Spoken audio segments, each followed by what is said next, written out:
there is this greater necessity for questioning truth, critical thinking. Critical thinking. And most are not being taught that. Definitely.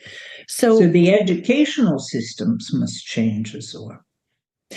And it seems to me they have to change on many levels, not just to teach critical thinking so that people can find their way back to some kind of sense of generally accepted or agreed upon objective truth, but also to accommodate the short attention spans that have been created as people, especially young people, are learning and experiencing faster and faster and faster how to keep someone engaged. If you could dip into the future for a moment of humanity, and give us an idea of what a future classroom is like, the future of education. So maybe some of us can plant a seed for a model to work toward. That would be fabulous. So what needs to be done is to take into account the student. For as there is an awareness that each and every one of you is unique. And the model has been a particular model that everybody is the same. And that's not true.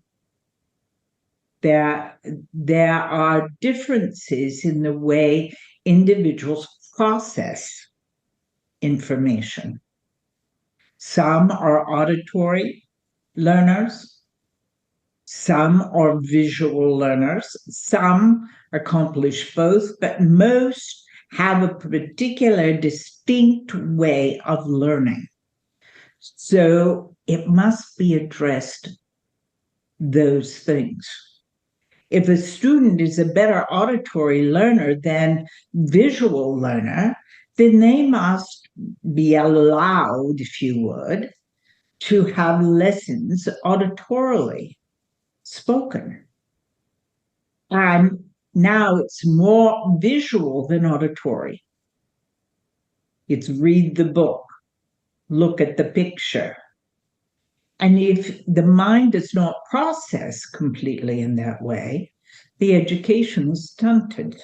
Yes? Yes. However, those that have these abilities will find their education because they're bright. But the system itself takes judgment about those and thinks they're not bright. It's just a different way of receiving information. And what will happen, and you're already beginning to see this in technology, is addressing that, keeping the visual receivers active, but also with auditory, music, words. So both are being used. That's why there's such great interest in the technological way of doing things. And there are those that have taken advantage of it. Okay, a couple things. Yes, I mean, that even began with children's programming on television where you had bright colors, moving things, stories that went along with it. And when you say those that are taking advantage of it, what do you mean? And then I want to go back to the last 100 years before we go forward 100 years. So there are those, you've even spoken of the film industry or the media industry. There is awareness of this to attract beings to whatever product they are trying to bring forth or to sell. Yes? Or to get the attention up. There are these platforms of social media that are very well aware of how that works to bring forth greater participation. Regardless of ethics, we are all aware of that. Yes. Okay. And that's what we're speaking about. Yes. It's an excellent platform. It's excellent for education, but there's been a great amount of misuse. I hope you're enjoying this video, because if you are, there are dozens more like it on my site, all supported by people like you.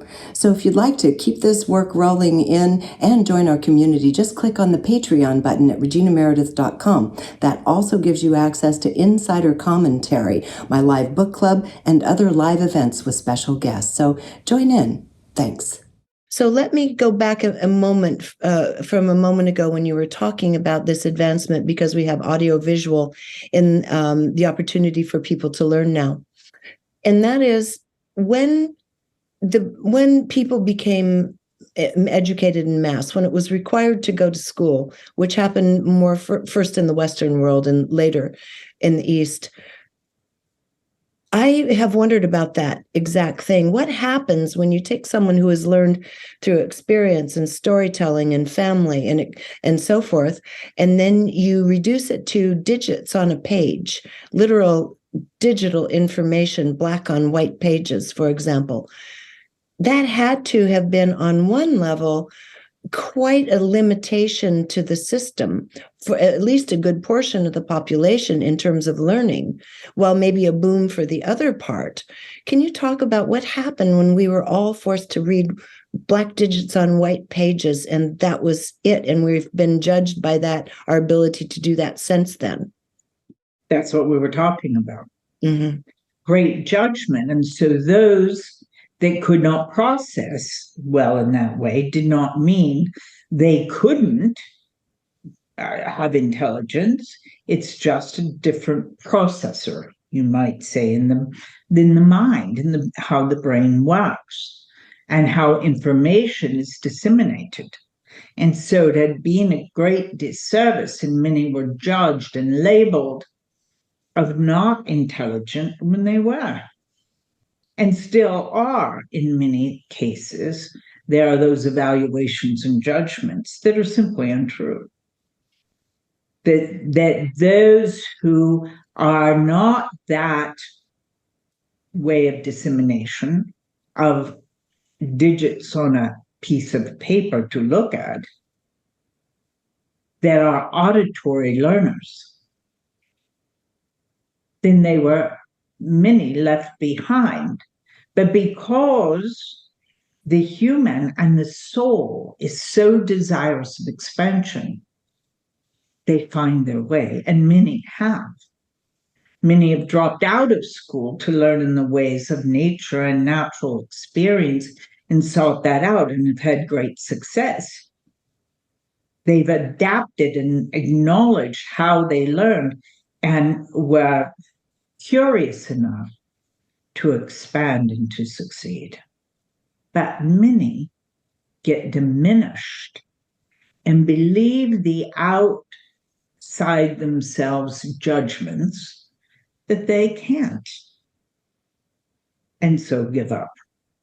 Yes. And that to me was what we have to transform away from. And I remember in a reading from my own group of beings when my son was still young, and they said, be careful where you place him, because your son has come to learn. And he learns through osmosis. He was very dyslexic. Reading and putting digits didn't work well for him at all. But he absorbed knowledge and information from every other source with ease, even learning how to play musical instruments. He just knew how to do it at a very beautiful level without being able to read music. So I experienced that with him, helping him in his life in a system that doesn't really acknowledge people who do that way. So let's look then, we know where we've been the last 100 years.